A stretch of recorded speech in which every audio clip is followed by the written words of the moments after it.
Faly miarabantsika tsy avindray tonga eto amin'ny famotinana ny lesona faharoa ambin'ny folo indray isika ary misaotra an'Andriamanitra noho ny enemana izay nomeny antsika, ny teniny izay nafafy amintsika mandrakariva ary irina indrindra izany mba hampitoetra antsika amin'ny fahamarinan'Andriamanitra ary hanosika antsika handroso fa tsy hiverin-dalana. Alohan'ny hidirantsika ny amin'ny famotinana ny lesona dia vavaka isika. Nay tsara Andriamanitra mbola velom-pisaoranao izahay ny amin'ny fitahinao sy ny fitantananao anay misaotra ray io fa Andriamanitra be fitiavana tokoa ianao manome izay rehetra ilainay fa ny miatrika ny zavatsarotra, miatrika ny fakapanany koa dia mangataka aminao izay mba vaozy mandrakariva ary atoloro ny zavatsoa rehetra avy aminao. Aminaran'i Jesosy, amen. Lohateny lesonantsika moa dia manao hoe ireo toe-javatra farany eo amin'ny tantaran'ny tany.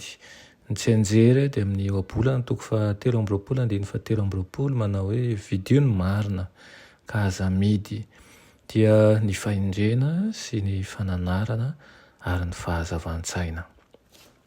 Ny toe-javatra faratampony manamarika ny fiafaran'ny tantara dia ny fitoriana amin'ny filazantsara manerana izao tontolo izao. Ao anatin'izany ny firontsahan'ny fanahy-masina dia io ny fitoriana ny filazantsara io izay hery mitovy tamin'ny Pentekosta, ilay farahorana no iantsoana an'io tranga io na ilay iantsoantsika hoe ranorana farany. Iza no hanjain'ny farahorana ary ireo izay nanapa-kevitra ho matoky amin'Andriamanitra maka tony-didina ary mankalaza azy araka izany, ireo izay ho hamarinina mitombo-kasen'Andriamanitra velona. Nandritra ny eninandro iny dia nijery lafy ny zavatra roa lehibentsika dia ny fiomanana ho amin'ny toe-javatra sarotra farany ary ny hery avy any ambony.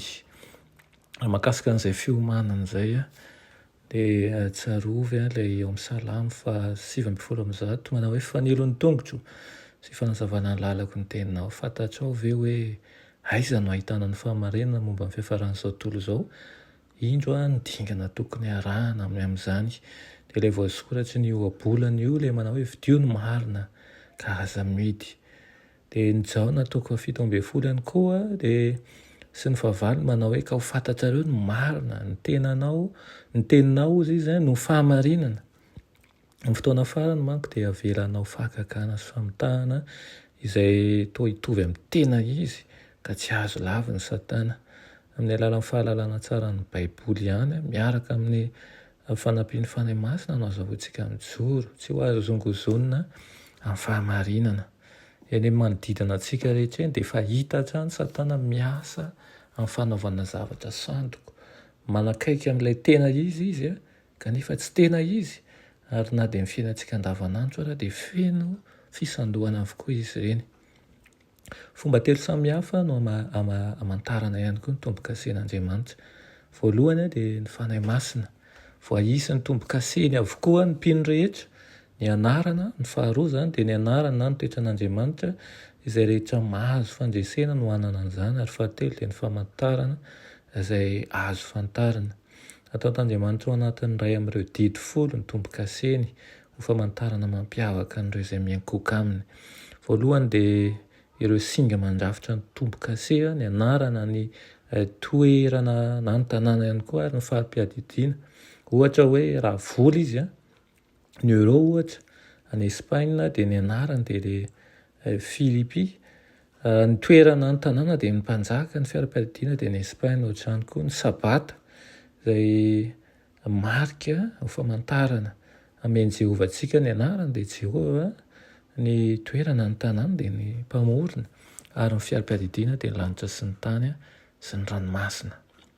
Fomba roa no ahafahana mandray ny tombo-kase, mariky ny famantarana eo amin'ny andrina na ny tanana. Raha nandray an'izany eo amin'ny andriny ireo matoky dia eo amin'ny andriny na ny tanany kosa ireo tsy mino.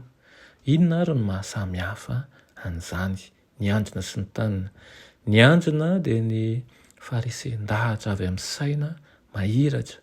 Ny tanana kosa dia ilay tombontsoa izay hoe fikatsahana ny tombony. Ao amin'ny andrina dia mino an'ilay iray izay iankofantsika isika. Ao amin'ilay tanana kosa dia miankoka noho ny tahotra izay ho vokany isika. Tsy miraharaha izay anton'ny fiankofan'ny Satana Andriamanitra kosa tsy manaiky afa-tsy ny fiankofana marina sy tanteraka. Zany hoe raha vao miresaka momba ny tomboka seho amin'ny andrina zany tsika dia tsy hoe misy fanoritsoritana hita eny amin'ny andrin'ny olona tsirairay. Tsy izay ilay izy a, fa manambara zavatra mahakasika ny saina ary ny manambara zavatra na ny olona na ny fahefana na ilay tiana hoderaina ihany koa izay hiankofana. Ireo izay mandaty sy handray ny mariky ny bibidia dia tsy mahazo mividina mivarotra ary raha honana ho faty mihitsy izy, araka ny voalazan'ny Apokalipsy 7:12. Itsakilany anefa raha mandray an'izany izy ireo ka hiara-ny loza farany sy ny fahafatesana faharoa ka hamoy ny fiainana mandrakizay ihany. Inona anefa no mariky ny bibidia? Puce ve izy io? Code barre ve izy io? Zavatra hita eny amin'ny hoditra mihitsy ve izy io sa karazana fanaraha-maso e? Angamba efa hitanao daholo zany sosokevitra izany teo aloha, kanefa inona ny tena marina mahakasika azy? Raha ny sabata ny famantarana hita maso, marika ho an'ny mahatoky, moa tsy hitovy amin'izany koa ve ny mariky ny bibidia? Koa satria ny baiboly dia tsy miresaka momba ny fanovana ny andro fiankofana dia faneken'ny fahefan'ny fiangonana izay nanao an'izany fiovana izany, ny fanekenany alahady ho andro fiankofana.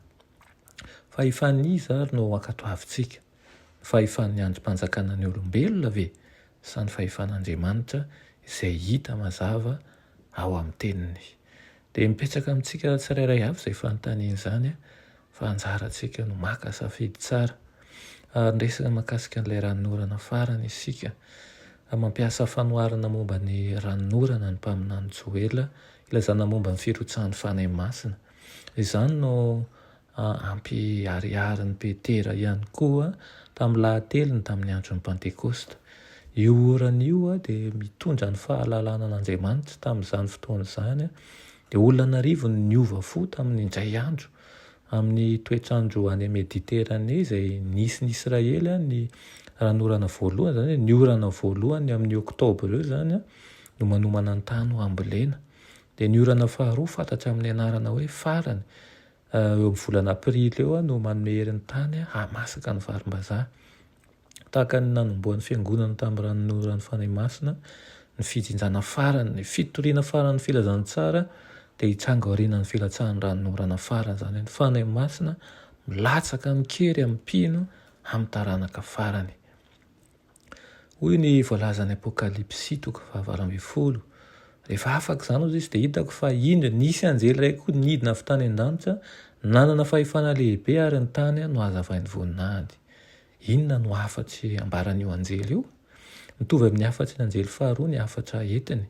Rava i Babilôna ary nandoto ny firenena rehetra, nidina mikery eo amin'ny mahatoky izay mitandrina ny din'Andriamanitra sy ny finoanan'i Jesosy ny fanahy masina, ary eo amin'ireo izay efa mitora ny filazantsara miaraka amin'ny fampitandremana momba ny fiandohan'ny fitsarana ary ny fanasana iankoaka amin'ny mpamorona manoloana an'ireo afatr'ireo ary noho ny herin'ny ranonorana farany dia hiatrika safidy roa ny olombelona, fanekenany tombo-kasen'Andriamanitra na ny mariky ny bibidia. Feo maro no anambara ny afatra farany ary maro no anapa-kevitra an'io mahatoky tokoa hatramin'ny farany. Ity ampamaranana dia ity lahatsoratry Madamo White ity no ndeha hamaranantsika azy. Manao hoe mbola zavatra ho avy no hiandry-andran'ny fiangonana amin'ny fidinan'ny fanahy masina. Kanefa dia tombontsoa antsika fiangonana ny ahazahoana an'izany amin'izao fotoana izao. Tadiavy Jesosy sy mivavaha azo azy ary minoa azy, tsy maintsy manana azy isika ary ny lanitra dia efa miandry ny handrotsaka azy.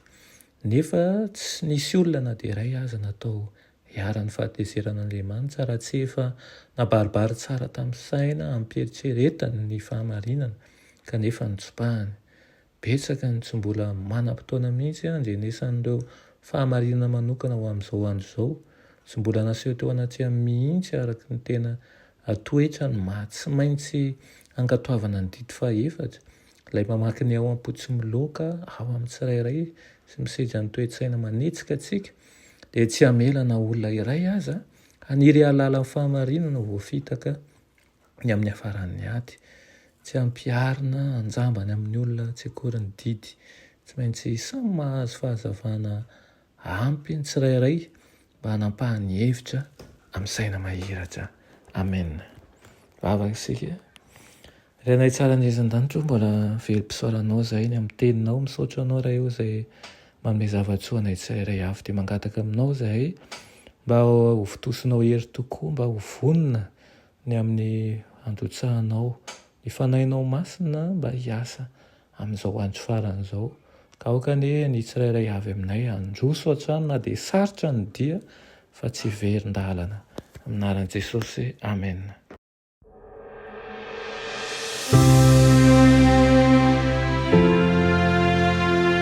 Mianatra eo an-tongotry Jesosy isan'andro.